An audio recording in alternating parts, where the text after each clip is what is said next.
This story is in the public domain. No permission is needed to use public domain works. Thank you for listening. About Barbers by Mark Twain. All things change except barbers, the ways of barbers and the surroundings of barbers. These never change. What one experiences in a barber shop the first time he enters one is what he always experiences in barber shops afterward till the end of his days. I got shaved this morning as usual. A man approached the door from Jones Street as I approached it from Main, a thing that always happens. I hurried up, but it was of no use. He entered the door one little step ahead of me, and I followed in on his heels and saw him take the only vacant chair, the one presided over by the best barber. It always happens so. I sat down, hoping that I might fall heir to the chair belonging to the better of the remaining two barbers, for he had already begun combing his man's hair, while his comrade was not yet quite done, rubbing up and oiling his customer's locks. I watched the probabilities with strong interest. When I saw that number 2 was gaining on number 1, my interest grew to solicitude. When number 1 stopped a moment to make change on a bath ticket for a newcomer, and lost ground in the race, my solicitude rose to anxiety. When number 1 caught up again, and both he and his comrade were pulling the towels away and brushing the powder from their customers' cheeks, and it was about an even thing which one would say next, first my very breath stood still with the suspense. But when, at the culminating moment, number 1 stopped to pass a comb a couple of times through his customer's eyebrows, I saw that he had lost the race by a single instant, and I rose indignant and quitted the shop to keep from falling into the hands of number 2. For I have none of that enviable firmness that enables a man to look calmly into the eyes of a waiting barber and tell him he will wait for his fellow barber's chair. I stayed out 15 minutes and then went back, hoping for better luck. Of course, all the chairs were occupied now, and 4 men sat waiting, silent, unsociable, distraught, and looking bored, as men always do who are waiting their turn in a barber's shop. I sat down in one of the iron-armed compartments of an old sofa and put in the time for a while reading the framed advertisements of all sorts of quack nostrums for dyeing and coloring the hair. Then I read the greasy names on the private bayroom bottles, read the names and noted the numbers on the private shaving cups in the pigeonholes, studied the stained and damaged cheap prints on the walls of battles, early presidents, and voluptuous recumbent sultanas, and the tiresome and everlasting young girl putting her grandfather's spectacles on. Execrated in my heart the cheerful canary and the distracting parrot that few barbers' shops are without. Finally, I searched out the least dilapidated of last year's illustrated papers that littered the foul center table, and conned their unjustifiable misrepresentations of old forgotten events. At last my turn came.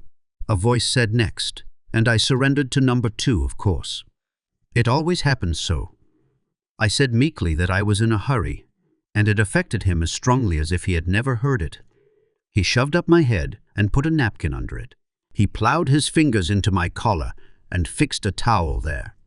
He explored my hair with his claws and suggested that it needed trimming. I said I did not want it trimmed. He explored again and said it was pretty long for the present style. Better have a little taken off. It needed it behind especially. I said I had had it cut only a week before. He yearned over it reflectively a moment and then asked with a disparaging manner who cut it. I came back at him promptly with a "you did." I had him there. Then he fell to stirring up his lather and regarding himself in the glass, stopping now and then to get close and examine his chin critically or inspect a pimple.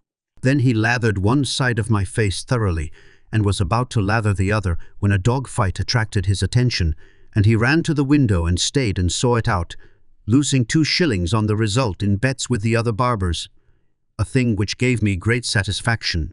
He finished lathering and then began to rub in the suds with his hand. He now began to sharpen his razor on an old suspender, and was delayed a good deal on account of a controversy about a cheap masquerade ball he had figured at the night before, in red cambric and bogus ermine, as some kind of a king. He was so gratified with being chaffed about some damsel whom he had smitten with his charms that he used every means to continue the controversy by pretending to be annoyed at the chaffings of his fellows. This matter begot more surveyings of himself in the glass, and he put down his razor and brushed his hair with elaborate care, plastering an inverted arch of it down on his forehead, accomplishing an accurate part behind, and brushing the two wings forward over his ears with nice exactness. In the meantime, the lather was drying on my face and apparently eating into my vitals.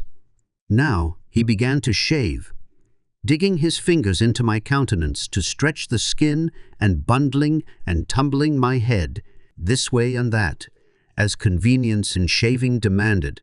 As long as he was on the tough sides of my face, I did not suffer. But when he began to rake and rip and tug at my chin, the tears came. He now made a handle of my nose to assist him shaving the corners of my upper lip, and it was by this bit of circumstantial evidence that I discovered that a part of his duties in the shop was to clean the kerosene lamps. I had often wondered in an indolent way whether the barbers did that or whether it was the boss. About this time, I was amusing myself trying to guess where he would be most likely to cut me this time. But he got ahead of me and sliced me on the end of the chin before I had got my mind made up. He immediately sharpened his razor. He might have done it before. I do not like a close shave and would not let him go over me a second time. I tried to get him to put up his razor, dreading that he would make for the side of my chin, my pet tender spot, a place which a razor cannot touch twice without making trouble. But he said he only wanted to just smooth off one little roughness, and in the same moment he slipped his razor along the forbidden ground, and the dreaded pimple signs of a close shave rose up smarting and answered to the call. Now he soaked his towel in bay rum and slapped it all over my face nastily. Slapped it over as if a human being ever yet washed his face in that way. Then he dried it by slapping with the dry part of the towel, as if a human being ever dried his face in such a fashion. But a barber seldom rubs you like a Christian.